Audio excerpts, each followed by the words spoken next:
Especially when we brought in President John Paul Jones. That was my favourite thing. Not a single British foot stepped on that. Not a single British foot stepped in the United States during the War of Independence. We won the entire thing at sea. Missions. There are. American independence. Be at peace. Gain 100 government reform progress. And a permanent claim to the Northeast region. Defend liberty. Gain 2 stability. Gain permanent claim to the Southeast region. 50 army tradition. So for this one, we would just need to take Iroquois and Abenaki. Conquer Florida. Manpower recovery plus 10%. Yearly prestige. That would be taking out the Creek territories and colonizing the south. And also defeating the remainder of the 13 colonies. Then Old Man River.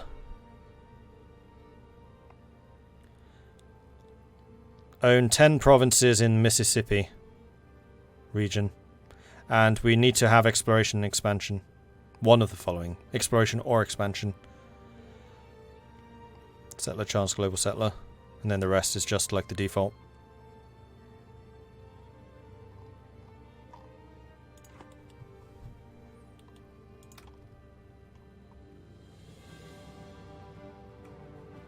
Missing the most important one, export democracy. Democracy has arrived!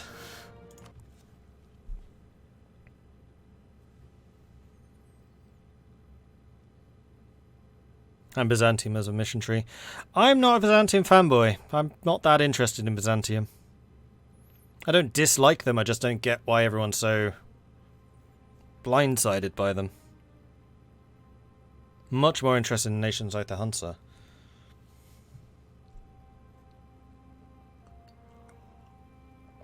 Elderon, thank you very much for the follow. Welcome to the channel. Is it okay to ask game advice question from chat? I'm not entirely sure where I should be focusing development efforts. Do you pour dev into a few territories? Try to make sure we're about the same level. Okay, so I have a couple of thoughts about development, which I will share with you when I've loaded the game. Because there are a couple of schools of thought in that.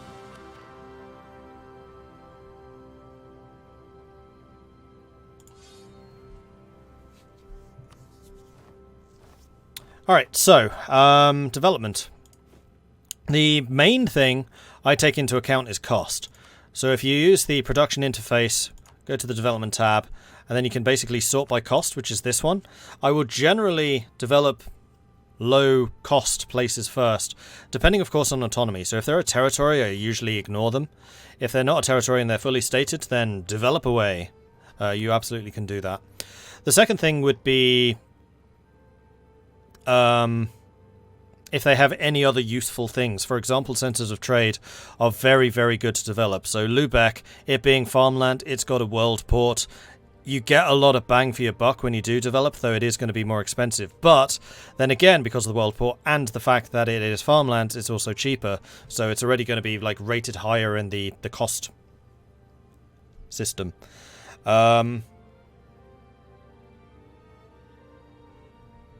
So yeah, I think cost is the main factor. If you're in an area which doesn't cost a lot, then you can develop like crazy. Like the Low Countries, northern Germany is quite good for that. Denmark is surprisingly good. And then of course, northern Italy has a lot of farmland territories. And then my beloved Tirhut over in northern India, like that kind of area. And Bengal has really cheap development, as does Burma. The bit between the mountains. One of the highest potential development regions is right here. It's just like solid farmland. Poland good for development? Could be. I haven't played that many games as Poland. One of the things you can do is sort by simple terrain. Then anything which is this colour or this colour. So farmlands and grasslands. Anywhere where you see that concentration of colours is good development. So northern France. Yeah, you're right. Poland. Denmark, northern Germany, though not the forests. Lombardy, around the Po Basin.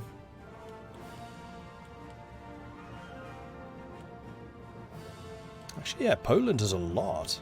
Like this whole strip here. Interesting. Then, like I said, big chunk of India. Northern India is too. But can't see that yet, so I can't show you. But my favourite area for high development is the Low Countries.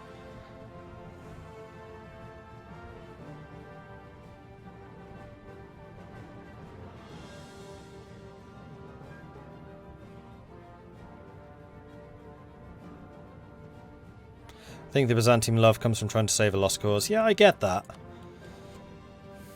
But also, it's trying to save a lost cause and then trying to reform Rome. It's the two things coming together. Oh yeah, that's also a good point, Effa. Trade resources also matter a lot. So when I was going through the production, for example, I wasn't always necessarily doing the low ones, which is why there's a lot of low-cost provinces here, and they're all low-cost resources. Whereas the things I've actually been developing, like the cloth, like the naval goods, and earlier on when I was doing territories, I was doing furs. Those are all high-value goods. Unfortunately, it doesn't show you... Oh, yes, it does. Current price. I mean, part of this is you just know the game, so salt, I know, is worth a lot. Cloth, I know, is worth a massive amount. Like, developing cloth regions is pretty good. Then gems, gold... Iron. Iron's a good one. And actually, our development costs right now are really low. The other thing you should consider before doing real development is make sure you have your state edict set. So you can switch to development cost, which will reduce the price of them. And also, economic ideas reduces the cost of development. So you might want to try and hold off until you have economic ideas fixed. What about New World colonies? New World colonies is primarily about the goods they have. So if they're sugar producing, tobacco producing, cotton producing, fur producing, and cheap, then sure, do it. Because the main source of income, I would argue, from the New World is trade. So if you're producing high production value goods, then the colonial nations will benefit because their colonies just make more money from the production. You benefit by pushing the trade funds back to Europe. I know some people really rate the tariff money they make. I usually focus less on tariffs. Oh, do I have any yet? No, not yet. Eat Hamburg. Again, Trade League. Although actually Hamburg's currently a vassal. We're working on it. Did I ever do a playthrough as the Lost Norse Colonies in 3rd Odyssey? No, I didn't. I'm waiting for them to update. What about development with colonists? Yeah, same rules. So the cheaper the development cost, the faster you will gain development. From colonists doing that.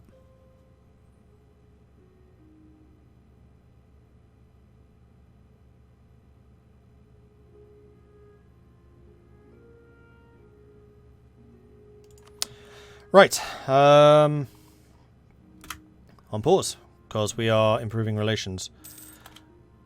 Denmark is no longer a valid rival. Am I embargoing people? Yes, I am. So Denmark, well, Brandenburg we can definitely stop embargoing. I don't see any reason to continue that one, because it's not really benefiting me. However, embargoing Denmark is definitely worthwhile, because it's reducing Bergenhus and it's reducing, most importantly, Sjælland. I think I might need to try and take Denmark out. Because I want these provinces, I also now want these provinces. And then at that point, I think my European expansion is pretty much done. Although I am aware that I'm still getting rid of aggressive expansion. I need another rival. Ugh. Oh, I can get Denmark again. Haha! Poor Denmark. They're about to get bullied again. I don't know why Denmark's still a legit rival. I am fairly significantly stronger than they are now. And that also means it's no longer a costly embargo. Like, why is Denmark a valid rival and Sweden isn't? That's just weird to me. Improved blockade tactics. Our use of naval fighting instruction has allowed us to develop much improved blockade tactics. Although our enemies will eventually counter them, for the moment we will really be able to turn the screw. Jolly good.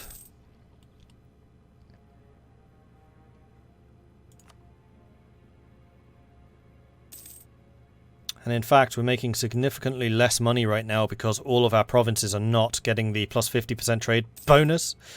So the fact we're making almost 40 ducats just naturally is kind of amazing.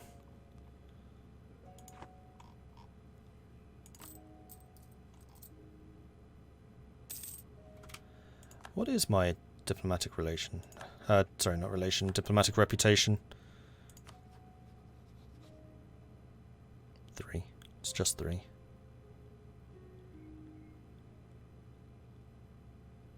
So I could actually integrate 2 at a time.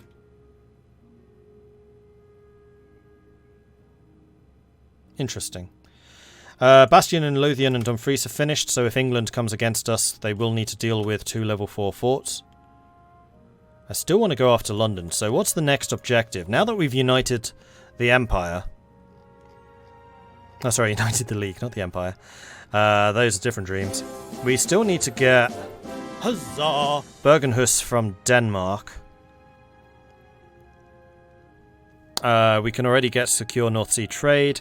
And then it's going to be Newfoundland. Newfoundland is English. And now that I can actually reach Newfoundland, in fact, let's take a look at that. Colonial. Are these in reach? No, they're not. Yes, that is. Avalon is. And I can actually reach Greenland.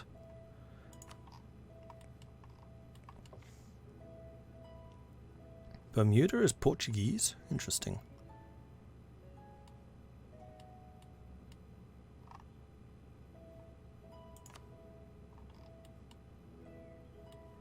Aha! We can reach here. Just naturally. That's probably more valuable. Although that will bring us into conflict, most likely with France. No, Holland. Didn't realise you were still alive. You're not. You are a New World country.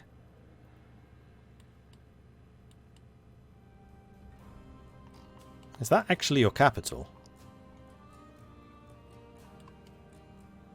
No. Nope, those are actual colonies. Right, where are you based now? Oh! New Kurland. It's too bad that you don't have Aruba. That would make more sense than Kurland. Or whatever this is now called. Guyana. Where's Suriname? You should be in Suriname.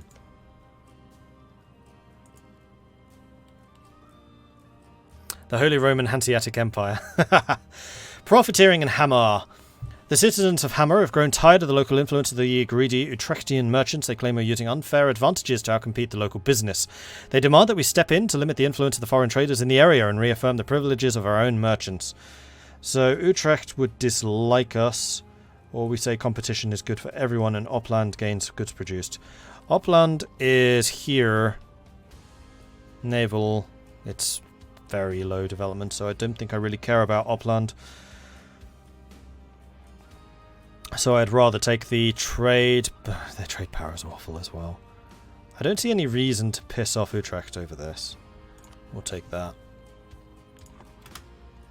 Because the unrest there has already risen up relatively recently, so I don't think they're going to be an immediate concern. Also, we seem to have a fair amount of money, so let's go ahead and build some more workshops and temples. And we could also build a ton of shipyards to increase the number of ships we have. In fact, do we want to do any of these? Ramparts. You know what? Ramparts and Dumfries. Maybe.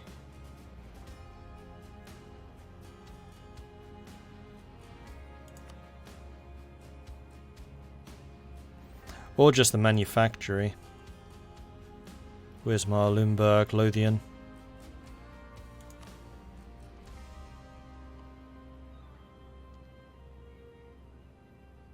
That's available Diplo 17, which is the next one. 6 years. Maybe I want to save money and just mass produce trade depots when it becomes available. That's also tempting.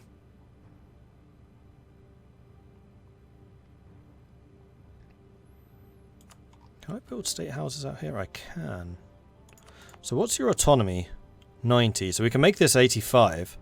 with state houses. Courthouses don't decrease that any further, do they? No.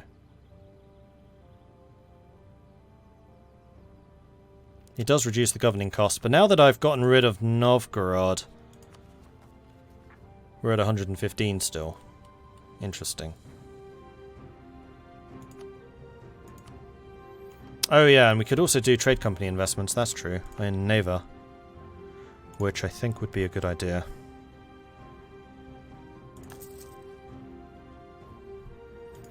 Then from there on, I think I am going to start saving money for trade depots, because we could definitely do with a few. The discovery of the East Indian trade route has ushered in the age of the spice trade. With new trade routes available, controlling the flow of spice like pepper or cinnamon has become more important than ever. The price of spice goes up by 50%. The spice must flow.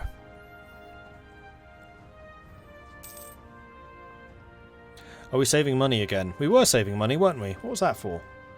Oh, institution. Okay, stop spending money. Start spending money, stop spending money, start spending money.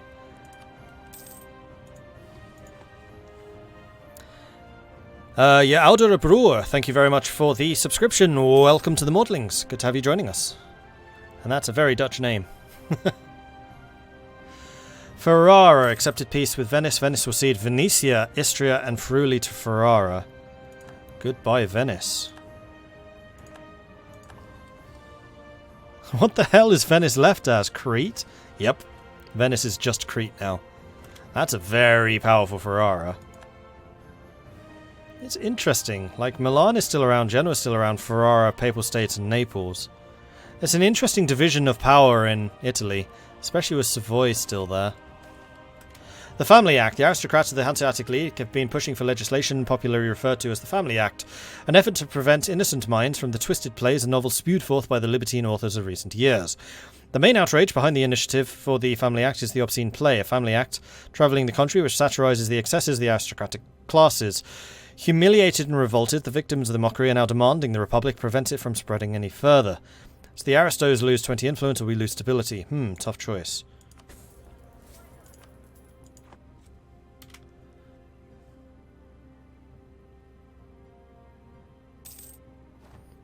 Was half expecting the final vowel to be an I there. That's a very powerful Ferrari.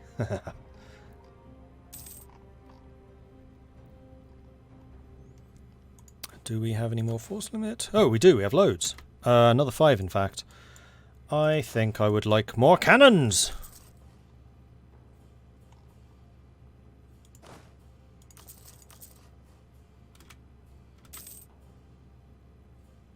That wasn't marking down how many I actually recruited. Usually it says a little bracket. Weird. Truce with Scotland has ended. Sligo, West Indies, and New Scotland. We have a re-election. We still only have 71 Republican tradition. This doesn't seem to be going up very much recently. Now we definitely want a Diplo candidate. Did I mention definitely? Faction traders have taken over. Okay. Ah, yes. League Wars. I forgot that I should definitely align myself with the Protestants here. Brandenburg, Ottomans. Denmark is Catholic. Bavaria, Flanders, Anhalt, Munster, Lippe, Bamberg. Poland is on the Protestant side, so is Burgundy. Novgorod's on the Protestant side. And now so is mighty Hansa.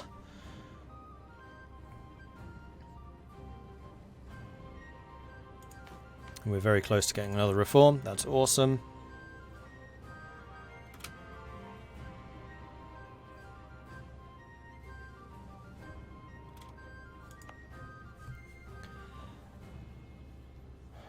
You know what? I'm just realizing how important Cell is.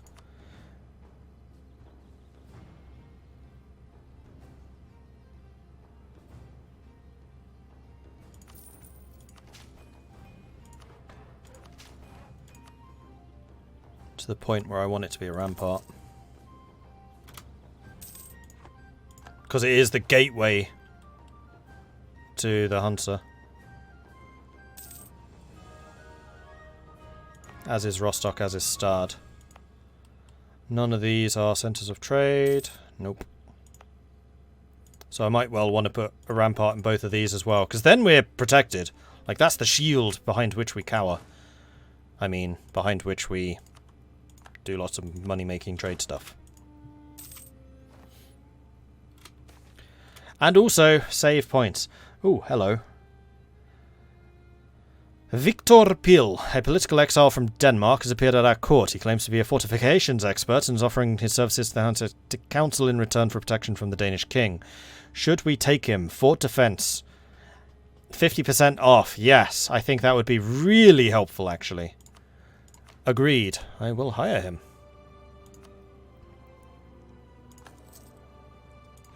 Fear my defensiveness. Workshop and church done. Now we're saving money. Again. Now we're saving money again. Sweden and Denmark are at war. Do I want to let you through? Because then you could occupy this stuff, and I really kind of prefer you wouldn't.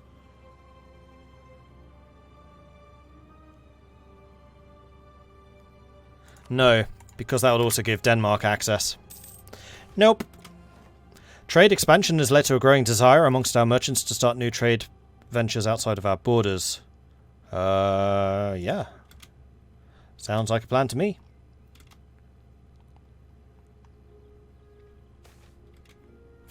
Cower? We do not cower. We simply hide until we get enough money to pay the people to go away. Danish exiles. Victor Pil is thankful for being granted asylum in the Hanseatic court. However, he has recently drawn attention to the fact there are many other Danish notables in his position, men of great wisdom and influence, he insists. It could be useful to allow them to join the court, should we wish to step up our opposition to the Danish ambitions. I'm okay with it. Sure, come on in. Denmark's a rival, so why wouldn't I? Whoa, we have 93 power projection? Go us! Oh, because we eclipsed Brandenburg and Denmark. In fact, I think we even eclipsed Denmark twice and then got them again. Are they still a rival, or did we eclipse them a third time? Nope, they're still a rival. Okay.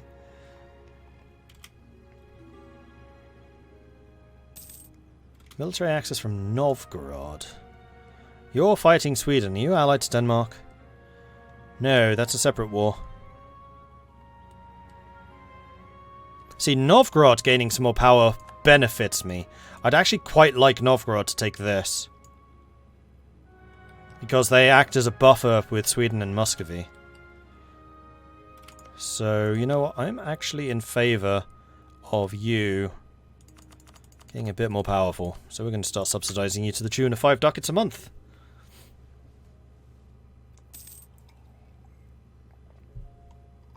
Am I annexing any of my vassals? Not yet. We are waiting for them to get the relations required. Where do we want to convert next? Probably Dumfries, because I really don't want to lose that during a war. That would be bad.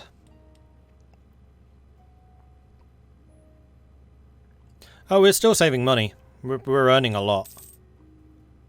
That's not a problem.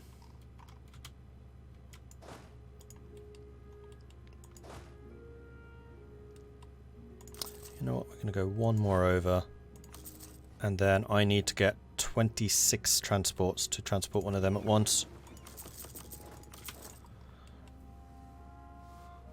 And yes, we are still saving money, don't worry. Guild leaders rival noble status. In Rügen, the president of the guild has bred a new sort of influence, and a new sort of influential person. Leading figures of the Guild of Bergen and Rügen are not only growing richer than many aristocrats in the province, they also wield power, all while lacking the familial ties that have defined the rulers of the city for a long time. Perhaps this sort of shift is inevitable, especially considering the nature of the Republic. Nevertheless, at this stage, the only thing that's certain about the nobles in Rügen is an aversion to these ill-mannered new rich, and would like to see them ousted from local political proceedings. So money is money, new or old, or if they do us a few favours, we can keep the upstarts out. No, money is money. Deal with it.